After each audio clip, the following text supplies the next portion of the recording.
शुभकामनाएं।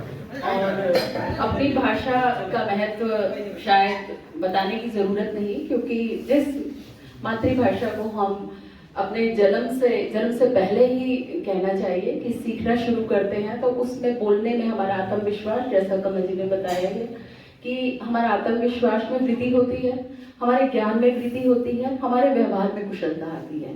भारतेंदु हरिश्चंद्र जी की 2 पंक्तियां, निज भाषा उनती अहे सब उनती को मूल, बिन निज भाषा ज्ञान के मिटन यह कसूल।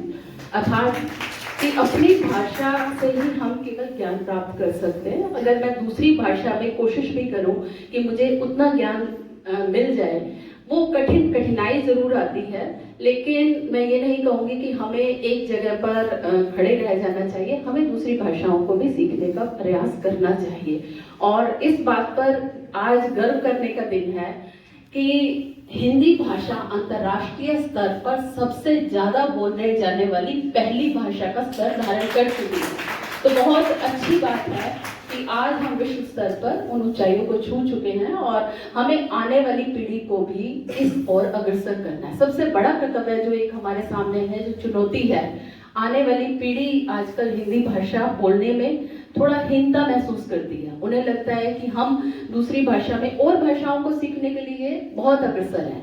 स्पेनिश सीख रहे हैं क्योंकि उसमें व्यापार बढ़ रहा है, चीजें बढ़ रही हैं, एंटरप्रेन्योरशिप के लिए भी एक जरूरत बन गई और सर्विस के लिए भी कि जॉब मिल रही है, जॉब अपॉर्चुनिटीज ज्यादा अवेल कर रहे हैं। ठीक है, हमें सीखना चाहिए, लेकिन उनको ये जरूर सिखाइए कि अगर हम अपनी भाषा में निपुण हैं तभी हम दूसरी भाषा में निपुणता हासिल कर सकते हैं, अन्यथा हम ना यहाँ के रहेंगे ना वहां के रहेंगे। पूर्व और पश्चिम की यही एक सभ्यता इनको आपस में बांधे रख सकती है। यदि हम अपनी भाषा को आज अंतर्राष्ट्रीय स्तर पर पहुंचा पाए हैं तो उसका कारण यही है कि हमारे पूर्वजों ने कुछ ऐसे संस्कार हमारे अंदर निहित किए जो हम आज उस स्तर पर लेकर जा रहे हैं। लेकिन हमारी पीढ़ी का ये कर्तव्य है कि आने वाली जनरेशन के लिए भी, आने वाले जो हमारा भविष्य है उसके अंदर भी हम ये संस्कार की उपज पैदा कर सके। इन शब्दों के साथ मैं पुनः आप सबको हिंदी दिवस की बधाई देती हूँ। धन्यवाद। मैंने बताया कि पंडित जवाहरलाल नेहरू जी ने इसकी शुरुआत की और 14 सितंबर 1953 में हिंदी दिवस के रूप में घोषित किया गया।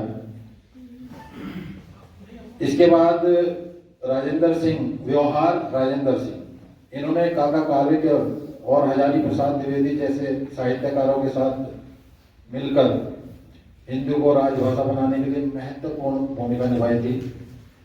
उसके बाद भारतेंदु हरिश्चंद्र, इन्होंने आधुनिक हिंदी दिवस का जनक कहा जाता है, आप सभी जानते हैं। 10 जनवरी को मनाया जाता है। तो वर्धा में सम्मेलन हुआ था सबसे पहला, नागपुर में। वर्धा जो कमेटी है विश्व हिंदी सम्मेलन वाली, उन्होंने ये किया था। उसमें मॉरिशस के प्रधानमंत्री थे उस समय, तो वो इसके गेस्ट रहे थे।